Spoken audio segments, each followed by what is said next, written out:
Mike Angelino Sports. All right, guys, let's talk about the Berchelt versus Jeremiah Nakathila. Yeah, this fight was a 10-round fight.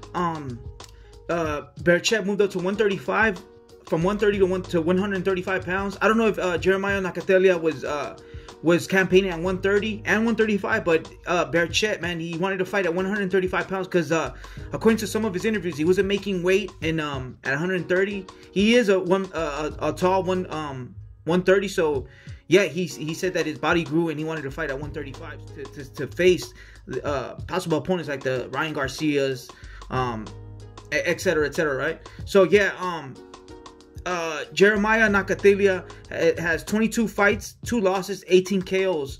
So 22 fights, 18 KOs. That tells you something, man. That's telling you that this guy has power. And if you ask me, the matchmakers and the promoters and the managers, this was a terrible fight, a terrible opponent, because Berchelt just came from a vicious knockout a year ago, and it was a knockout of the year. When he faced Valdez knocked him out cold, man. Gave him a beating and he knocked him out cold. So, and then you're gonna face a guy that has power? Like, nah, man. I would have gave him another fighter that would give him 10 or 12 rounds work, right? So yeah, this was bad matchmaking, man. How are you gonna do that? But that's my opinion. But yeah, man. During the fight, man, he got dropped in the 3rd round by a power jab. Jeremiah Nakathila, boom, he threw a power jab, and he right on the button, and he dropped him. And after he dropped him, Berchelt was never the same. His legs were spaghetti the whole fight. He was hurt, and you could tell he was feeling the effects of the knockout he got by Valdez, man. So yeah, man. After that, and then he was getting hit by power jabs and power right hands throughout the fight. And yeah, eventually the ref stopped it in the 6th round. And yeah, his face was getting destroyed, man. He got hit, boom, and then his mouthpiece fell off, and it was looking bad, man. I kind of felt sorry for him, like, because I like Berchelt and he's a good name, but man, being a boxer, one shot can end it all, one fight can end it all. And that Valdez fight, I believe, in my opinion and through my experience, it's a wrap, man. His fighting career is done. Yeah, and he had a new trainer, Capetillo, from Las Vegas. Capetillo's good, but I never seen him take no one to the promised land. I never seen him. What champion does he have? He does help Tyson Fury, like in training camp a little bit, but what fighter does he have? Not that I know of. He's a good mid guy and all that, but he never been to the big dance. So, man, I didn't think that was a good move, man. So, and then during the fight, he changed his style. He was a counter puncher. Berchelt was going back. He was fighting backwards. He was trying to be a counter puncher. Nah, man, nah. That was terrible. I was like, what is he doing? Berchelt had a little success when he was coming forward. If you remember the fight, he was coming forward and he did neutralize Nakathila a little bit, and then Jeremiah just threw that right hand, boom, boom, and he calmed him down. Like, he made him go backwards again. He didn't show no defense, no footwork, meaning no defense, because his feet didn't take him out of the line of fire. He didn't move backwards or to the side. You know what I mean? No waist movement. So I didn't see no improvement, man.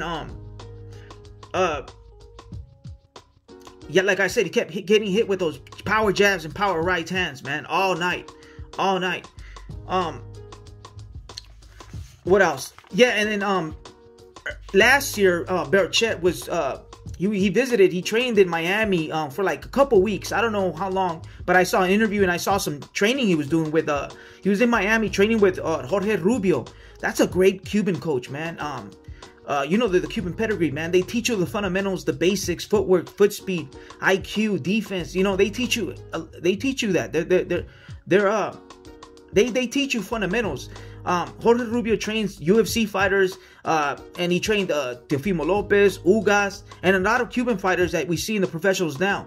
You look him up. He's a great coach, and he was teaching them fundamentals. When I was watching those videos on YouTube, he was teaching them the fundamentals, man. And I'm like, you know what? I like this move by Berchelt. He's going to go back to the basics, and he's going to learn how to cut ring, because when he fought Valdez, he wasn't cutting the ring properly. He was chasing. That's why he got knocked out. He was chasing. You never chase a fighter. You cut the ring. You cut the ring. And that's why he got knocked out viciously. So I thought he was going to work on footwork, defense, waist movement, and like I said, how to cut the ring. Versus Valdez, man. When Berchelt got he got hurt the whole fight, and also when he got knocked out, knocked out facing forward. They said when you get knocked out facing forward, it's worse than getting knocked out when you get knocked out on your back. When you get knocked out facing forward, it's very vicious, very brutal, man, and it's very damaging to a fighter's career. So yeah, man, Valdez got the KO of the year, and we seen the ending, right? He was just on face forward, and he couldn't get up, man. And just for example, fighters that were never the same, that got knocked out or took a beating, man. Fernando Vargas, when he fought Trinidad, oh man, he took a beating. He got dropped, what, 3 times? Three times in the first round. And then, yeah, he had a little success, but man, he was getting hit with power shot after power shot versus Trinidad. And like in the 11th and the 12th round, Trinidad knocked him out. He knocked him down like 3 times in the 11th round or the 12th. And then, boom, he knocked him out. And Fernando Vargas was never the same. His career was cut short. He was 22 years old, man. And that's an example of bad matchmaking, when you have a young vicious lion getting thrown with an experienced lion in his prime, Trinidad, and yeah, they didn't the matchmaking, they didn't take care of. They should have waited a couple more years before Vargas faced Trinidad. And you seen his career was cut short, and he was always getting dropped, hurt, knocked out, and he was never the same. Even though he's a great fighter, but he could have gone even further in his career. Cotto versus Margarito took a beating during the first fight. He took a beating for 11 rounds or 12 rounds, and then he quit, or they stopped the fight and he quit. And he took a beating. Sometimes it's better to get knocked out cold than taking a beating for 12 rounds. So imagine taking a beating and a knockout. Vargas versus Trinidad, or Berchelt versus Valdez. So yeah, he took a beating, man. Cotto took a beating, and Cotto was never the same, man. I'm sorry, Cotto was never the same. Cotto, he still had a great career, but he was never the same. Pacquiao versus Marquez, man. He had 4 wars. 4 wars versus Marquez. That's wear and tear in your body. Training camp after training camp, and then 4 wars, and then plus getting in the 4th fight getting knocked out viciously, facing forward. Like I said before, facing forward. I'd rather get knocked out backwards than facing forward, because those type of knockouts are very, very dangerous and career shortening, or whatever. Your career gets shorter with a knockout like that. And you can see Pacquiao couldn't wake up for a couple seconds, man. That was a vicious knockout facing forward, just like Berchelt.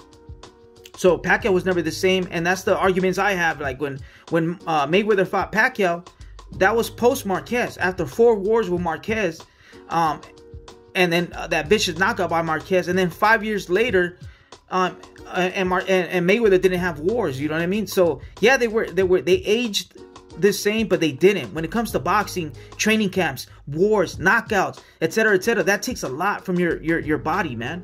So that's one of the arguments I have, that Marquez took a lot from Pacquiao, man. It took a lot of years from Pacquiao. And then in present time, Berchelt, man, it's a wrap, man. That knockout, he's not the same, man. We seen in this fight, his legs were spaghetti legs. He was hurt the whole fight. And he's not the same, man. He's not the same. I think he should retire. I think he should take some time off and slowly build his way up and go back to the basics, man. Go to the Cubans in Miami and go back to the basics. That's what I think. But yeah, man. That's what I got about Berchelt, man. But that's all I got. Mike Angelino Sports. I'm gone.